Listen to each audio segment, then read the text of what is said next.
कई बार ये दोस्तों ये दवा खाकर भी हेडेक हमारा ठीक नहीं होता है। नेप्रोक्सेन और डोमेपेडोन का कॉम्बिनेशन है 500 mg में। हम जब बहुत परेशान होते हैं सिर दर्द से तो हम अपने केमिस्ट से जाकर दवा लेते हैं या आस-पास दवाइयाँ लेते हैं। कई बार भी हमारा सिर दर्द ठीक नहीं होता है इन दवाइयों को खाकर भी। इसकी कुछ बहुत सारी वजह होती हैं। प्रैक्टिकल रीज़न मैं बताऊँगा। आज तक मैंने लगभग 20,000 पेशेंट्स देखे होंगे हेडेक के। इस बारे में बात करने वाला हूँ। नमस्कार फ्रेंड्स, मैं हूँ डॉक्टर रवि। आप सबका स्वागत करता हूँ मेरे चैनल पे। फ्रेंड, ऐसा शायद ही कोई होगा इस धरती पे, दुनिया में, भारत में, जिसको कभी न कभी हेडेक ना हुआ होगा। तो हम क्या करते हैं कि दवाइयाँ लेते हैं और जाके काउंटर से दवा ले लेते हैं। आइब्रोफेन, नेप्रोक्सेन, बहुत सारी दवाइयाँ हम लेते हैं। कुछ लोगों का हेडेक ठीक हो जाता है, लेकिन कुछ लोगों का अक्सर हेडेक ठीक नहीं होता है। इस पे क्या मेरी राय है, क्या हमें करना चाहिए? क्या एक छोटा-सा एक सिम्पटम है हेडेक का, या कहीं इसकी कोई गहरी बीमारी तो नहीं है? इस बारे में हम जानेंगे इस वीडियो में। लगभग 5 सालों के एक्सपीरियंस में मैंने लगभग आज तक 20,000 से ज़्यादा पेशेंट्स मैंने देखे होंगे हेडेक के। और उसमें भी जो मैक्सिमम जो हेडेक होता है, मैं आपको बता दूँ, जो कि रिसर्चर्स में भी है, और ये मैक्सिमम जो हेडेक होता है फीमेल्स में ही होता है। कुछ बेसिक सी फ्रेंड्स वजह होती हैं, ऐसा नहीं कि कोई भारी भरकम वजह होती है जिसको कि हम औरतें या इंसान नज़रअंदाज करते हैं। आजकल तो मैं देखता हूँ कि 15-15 साल की लड़कियाँ, उनको भी हेडेक हो रहा है। तो कुछ वजहें होती हैं जिसको कि हमें दूर करना होता है। बाकी तो मैं ट्रीटमेंट बताऊँगा ही कि क्या-क्या दवाइयाँ मैं देता हूँ। फ्रेंड, जब तक वजह नहीं पता चलेगी बीमारी की, एग्ज़ैक्ट डायग्नोसिस नहीं हो पाएगा, तो पेशेंट ठीक नहीं हो पाता है। फ्रेंड, सबसे पहली जो वजह होती है वो लाइफ़स्टाइल ही होती है। हमारा जो लाइफ़स्टाइल होता है वही हम आजकल के ज़माने में ख़राब होने लगा है। वही सबसे पहली वजहों में से एक वजह होती है। जैसे पानी कम पीना। जैसे आजकल की औरतें, लड़कियाँ पानी कम पीती हैं। सुबह से उठ के लोग काम करते रहते हैं, काम में व्यस्त हो जाते हैं, तो पानी ही कम पीते हैं। माने सुबह को 6 बजे उठा, रात के 10 बजे तक वो पानी, मतलब 1-2 गिलास पानी पी रहे हैं। सुबह उठे 6 बजे से काम करना शुरू कर दिए, पता चला पहली बार जो पानी पी रहे हैं वो 8-9 बजे, 10 बजे पी रहे हैं सुबह के, या कभी जब मन किया तो पानी पी लिया। तो ये एक वजह होती है काफ़ी सारी। तो इसलिए फ्रेंड्स, पानी कम से कम पीजिए। गर्मी में 3 से 4 लीटर पानी पीजिए और ठंडियों में 1 से 2 लीटर पानी पीजिए। पानी हमारे शरीर का 70% हिस्सा है। बहुत ज़रूरी है पानी पीना। बहुत से लोग क्या होता है ना, खाना खाते समय ही पानी पीते हैं। तो ऐसा काम ना करिए, क्योंकि डाइजेशन में प्रॉब्लम आती है। थोड़ा-थोड़ा मात्रा में पानी पीते रहा करिए दिन भर में। क्योंकि पानी अगर कम पिएँगे तो ब्लड प्रेशर हमारा ठीक से नहीं बन पाएगा, तो चक्कर आने लगेगा। बहुत सी औरतों को मैंने देखा है कि बीपी उनका कम रहता है, तो ये बहुत बड़ी वजह होती है। दूसरी बात क्या होती है कि अक्सर जो औरतें होती हैं या आदमी होते हैं जिनको हेडेक ज़्यादा होता है, वो लोग चश्मा नहीं पहनते। मैं देखता हूँ जिन लोगों को पावर है, पता चला कि उनको धुंधला दिख रहा है, हल्का-फुल्का धुंधला दिख रहा है, तो वो चश्मा ही नहीं पहनते। ख़ास करके औरतें जो होती हैं चश्मा कम पहनती हैं, और कुछ मर्द भी ऐसे होते हैं जो चश्मा कम पहनते हैं। लेकिन चश्मा, अगर आपका पावर है तो आपको चश्मा पहनना है, ये बात समझिए। और कुछ वजहों में से मैं जब देखता हूँ जो पेशेंट्स को, जो कि अगर 25-30 साल के हैं या 40-50 साल के लोग हैं या ओल्ड एज के हैं 70-80 साल के, जिनमें हेडेक होता है, तो सबसे पहले मैं बीपी चेक करवाता हूँ। क्योंकि बीपी चेक करवाने से कई बार क्या होता है, बीपी बढ़ा हुआ होता है, या कुछ लोगों का, औरतों का या आदमियों का बीपी कम रहता है जो कमज़ोर होते हैं। तो जब बीपी कम रहेगा या बहुत ज़्यादा बढ़ा रहेगा, 160, 150 बीपी, जब बीपी 150 रहेगा तो इंसान को ज़ाहिर सी बात है सर में प्रेशर पड़ेगा। प्रेशर पड़ने पे फिर क्या होता है, नसों में तनाव आता है। तनाव आने पे सर में दर्द तो होना ही है, तो बीपी को भी कंट्रोल करना है। इंसान का बीपी कंट्रोल रहेगा तो सिर में दर्द कम होता है। लड़कियों में ज़्यादातर वजह कई बार देखी गई है, माइग्रेन की वजह देखी गई है, जिसके बारे में मैं फिर कभी डिटेल में बताऊँगा। बस होता ये है कि वो लोग धूप में ज़्यादा निकलती हैं या ज़्यादा स्ट्रेस ले लिया किसी चीज़ को लेकर, तो उनके आधे सर में दर्द होने लगता है। पानी कम पीना, ये सब माइग्रेन्स को ट्रिगर करता है। कोई अगर लड़की है, आदमी है, धूप में ज़्यादा जा रहे हैं, ढक के नहीं जा रहे अपने आप को, तो इस वजह से भी सिर में दर्द होने लगता है। और जो सबसे मेन वजह जो आजकल के ज़माने में चली आ रही है, जिसको कि हम सब जान नहीं पा रहे हैं, वो है जो बाकी मानसिक बीमारियाँ जो छुपी हुई होती हैं, जिसकी वजह से सिर में दर्द होता रहता है। कई बार क्या होता है फ्रेंड्स कि मेरे यहाँ जो पेशेंट्स आते हैं, वो सिर्फ़ सिर दर्द की कंप्लेन करते हैं कि हमको सिर दर्द हो रहा है और घबराहट हो रही है, कई बार जब ज़्यादा पूछते हैं तो। तो जब मैं डिटेल में जब उनसे पूछता हूँ, डिटेल में अंदर जाता हूँ, तो मुझे पता चलता है कि इनको सीवियर मानसिक बीमारी चल रही है या मानसिक बीमारी गंभीर हो गई है। जैसे कि ओवरथिंकिंग की प्रॉब्लम हो गई है, ओसीडी है, फ़ोबिया है, पैनिक अटैक आ रहा है, और ये कई बार वो अपने आप को बता ही नहीं पाते हैं कि उनको क्या समस्या हो रही है। जो इंसान अपनी समस्या को बता ही नहीं पाएगा तो उसका इलाज कैसे होगा? किसी भी प्रॉब्लम में समस्या नहीं पता तो इलाज होना मुश्किल है। और मैं आप सबको बता दूँ कि किसी भी इलाज के लिए सबसे जो मेन ज़रूरी चीज़ है वो डायग्नोसिस है। हमारा डायग्नोसिस क्लियर है, डायग्नोसिस कंफर्म है, तो ये मान के चलिए कि आपका 60-70% बीमारी आपकी दूर हो जाएगी। क्योंकि अगर कोई डायग्नोसिस ही ठीक से नहीं हो पाती है तो बीमारी कैसे ठीक हो पाएगी? क्योंकि अगर मेन वजह नहीं जान पाए हम, ऊपरी-ऊपरी चीज़ों को सिर्फ सिम्प्टोमेटिक ठीक कर दिए, तो पेशेंट तो ठीक होने वाला नहीं है।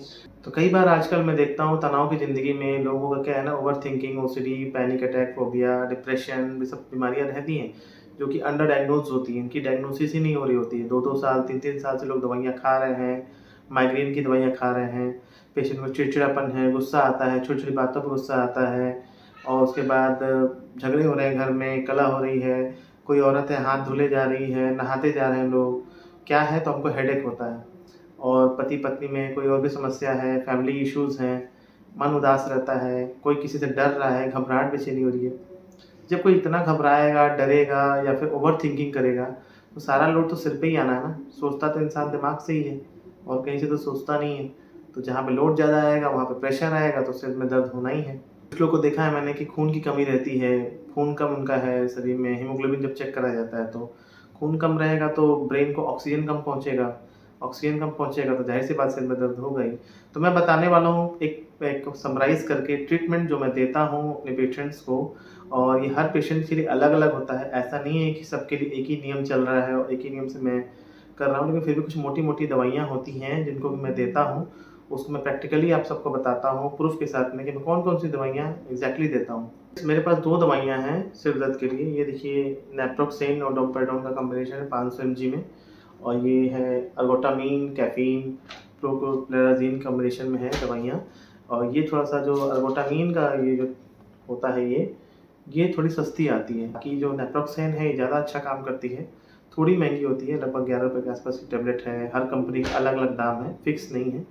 तो जब किसी को सीवियर दर्द है मान लीजिए, तो वो तुरंत तो बाकी दवाइयों से ठीक होता नहीं है। अगर इस दवा को हम यूज़ करते हैं तो लगभग 15-20 मिनट में आराम आना शुरू हो जाता है। इंसान को 15-20 मिनट में आराम आ जाता है। तो सिर दर्द की दवा देनी होती है, फिर पेशेंट से पूछना होता है कि पानी कितना पी रहा है, पानी अगर कम पी रहा है तो उसको सजेस्ट करना होता है पानी पीने के लिए। चश्मा अगर नहीं लगा रहा है, चश्मा लगाने के लिए सजेस्ट करना है। खून चेक कराना होता है, खून सही है कि नहीं सही है। पता चला कि खून की कमी है और बाकी दवाइयाँ चल रही हैं, किसी-किसी का 8-9 ग्राम खून है, तो कैसे पेशेंट ठीक होगा? सिर में दर्द तो करता ही रहेगा। फिर हम और डिटेल में जाते हैं, डेप्थ में जाते हैं, जड़ों में कि भाई ओवरथिंकिंग है, क्या इश्यूज़ हैं। कई बार पेशेंट गुस्सा कर रहे होते हैं। जब पेशेंट ज़्यादा गुस्सा कर रहे होते हैं तो वेलप्रोएट दवा जो होती है, बहुत ही काम की होती है। 200, 300, 500 एमजी, 750 एमजी में आती है। जैसा सिम्पटम होता है वैसे दवा देते हैं। कई बार ये कम डोज़ में माइग्रेन में भी काम करती है, इसको रात में दिया जाता है। किसी को माइग्रेन का पेशेंट है तो वेलप्रोएट भी दे सकते हैं हम, लेकिन डोज़ का बहुत देखना होता है, नहीं तो चक्कर-वक्कर आने लगता है। मान लीजिए किसी का मन उदास है, ओसीडी के फीचर्स उसके अंदर हैं, फोबिया, पैनिक अटैक है, तो उसको एंटी डिप्रेसेंट तो देने ही पड़ेंगे, एसएसआरआई। तो जैसे ये पैरासेटिन है मेरे पास, जो कि मैं इसे पहले भी दिखा चुका हूँ आप सबको। पैरासेटिन का 12.5 एमजी है। मेटाज़ेपीन भी जैसे मैं देता हूँ, ये मेटाज़ेपीन है 15 एमजी में है। तो पेशेंट के सिम्पटम के हिसाब से हम देते हैं। मैं प्रेफ़र करता हूँ नॉर्मली पैरासेटिन फीमेल्स में देने में और मेटाज़ेपीन मेल्स में देने में। ये चीज़ें मैंने पहले बताई हैं। किसी को घबराहट बेचैनी ज़्यादा हो रही है तो दिन में हम दे देते हैं ट्रिज़ोनाम 0.5 एमजी, 1 एमजी, जैसा सिम्पटम उसका है। और माइग्रेन के जो पेशेंट्स होते हैं उसमें मैं देना पसंद करता हूँ ये प्रोप्रानोल का और फ्लोनाजीन का कॉम्बिनेशन जो होता है। इससे इंसान को एक टैबलेट फॉर्म में भी आता है, कैप्सूल फॉर्म में भी आता है। इसको लॉन्ग टर्म देना पड़ता है, लंबे समय तक देना पड़ता है। माइग्रेन के ट्रीटमेंट के बारे में डिटेल में फिर कभी बताऊँगा, मैं इन जनरल हेडेक के बारे में बता रहा हूँ। तो इन जनरल फ्रेंड्स मैंने ये बताया कि अगर पेशेंट को ओसीडी है, फोबिया है, पैनिक अटैक है, इस वजह से भी इसको हेडेक हो सकता है, तो इन सब चीज़ों को ठीक करना होता है। प्रॉपर इलाज करेंगे तो पेशेंट को काफ़ी आराम मिलने लगता है। जो सिर्फ दर्द की दवाइयाँ होती हैं वो कभी-कभी खानी होती हैं, डेली नहीं खानी होती हैं, क्योंकि एक इंसान का टॉलरेंस डेवलप होने लगता है। नेप्रोक्सेन से पेशेंट अगर ठीक नहीं होता है, मान लीजिए जैसे नेप्रोक्सेन है, लोग खा रहे हैं, बहुत लोग खाते हैं, क्योंकि खाते-खाते लोगों की आदत बन जाती है हमारे ब्रेन की। तो वहाँ पे ट्रिप्टन्स भी हम दे सकते हैं, सुमाट्रिप्टन दे सकते हैं। हालाँकि ये सुमाट्रिप्टन जो होता है, ये काफ़ी थोड़ा महँगा होता है और ये हर पेशेंट पे अलग-अलग इसका हमें देखना होता है, किस पेशेंट को क्या ज़रूरत है। मेरी कोशिश होती है कि कम से कम दवा दिया जाए, क्योंकि अगर लंबा इलाज चलेगा तो क्या होता है ना, कॉस्ट भी लगता है पेशेंट का, उसके बाद दवाइयों के साइड इफ़ेक्ट भी होते हैं। बाकी जनरल सलाह ये है कि पानी खूब पीजिए। हाँ, ऐसा मत करिए कि 6-7 लीटर पानी पी रहे हैं। चश्मा लगाइए, उसके बाद नींद प्रॉपर लीजिए। कई बार हम नींद प्रॉपर नहीं लेते हैं, उस वजह से भी हेडेक होता है। लोग क्या करते हैं, रात के 3 बजे तक जग रहे हैं, 4 बजे तक जग रहे हैं, सुबह 7 बजे उठ जा रहे हैं, 4 ही घंटा सो रहे हैं। स्लीप साइकिल उनका अच्छा नहीं है, कब सो रहे हैं, कब उठ रहे हैं, कुछ पता ही नहीं है। तो ऐसा नहीं हो पाएगा ना कि आपका टाइमिंग नहीं है कुछ है। कम से कम 6 से 7 घंटा सोइए, ओवरथिंकिंग ना करिए, सॉल्यूशन ओरिएंटेड सोचिए, किसी भी प्रॉब्लम का सॉल्यूशन सोचिए। अगर आपका खून कम है तो अपने खाने में पालक, गुड़ और बाकी जो चीज़ें होती हैं, आयरन रिच जो चीज़ें होती हैं उसको यूज़ करिए। कोई मेंटल इश्यू आ रहा है तो उसका सॉल्यूशन लीजिए, किसी बात पे ज़्यादा स्ट्रेस मत लीजिए, सॉल्यूशन ओरिएंटेड थिंकिंग करिए और उसके खान-पान पे अपना ध्यान देना है, समय से खाना, समय से सोना, ये सब चीज़ें करना पड़ेगी। योगासन करिए, भ्रामरी प्राणायाम होता है, अनुलोम-विलोम होता है, ये सब योगा प्राणायाम करना बहुत ज़रूरी होता है। तो ऐसे बहुत सारे ट्रीटमेंट्स होते हैं, इन सब से पेशेंट बहुत ज़्यादा ठीक हो जाते हैं, काफ़ी फ़ायदा मिलता है। इन जनरल अपने लाइफ़स्टाइल को ठीक करना होता है और यही बात मुझे आज बतानी थी। उम्मीद करता हूँ फ्रेंड्स आपको ये वीडियो अच्छा लगा होगा और जो भी बातें मैंने बताई हैं बिल्कुल फैक्ट पे बताया, जेन्युइन बताया है। आगे भी मैं हेडेक पे और सारे वीडियोज़ लाता रहूँगा। एक ही वीडियो में सब कुछ बताना पॉसिबल नहीं है क्योंकि वीडियो बहुत लंबा हो जाएगा। तो अपने जो भी कमेंट्स होंगे मुझसे पूछिएगा और वीडियो अच्छा लगे तो शेयर करिएगा। मिलते हैं फ्रेंड्स आपसे एक नए वीडियो में, तब तक के लिए नमस्कार।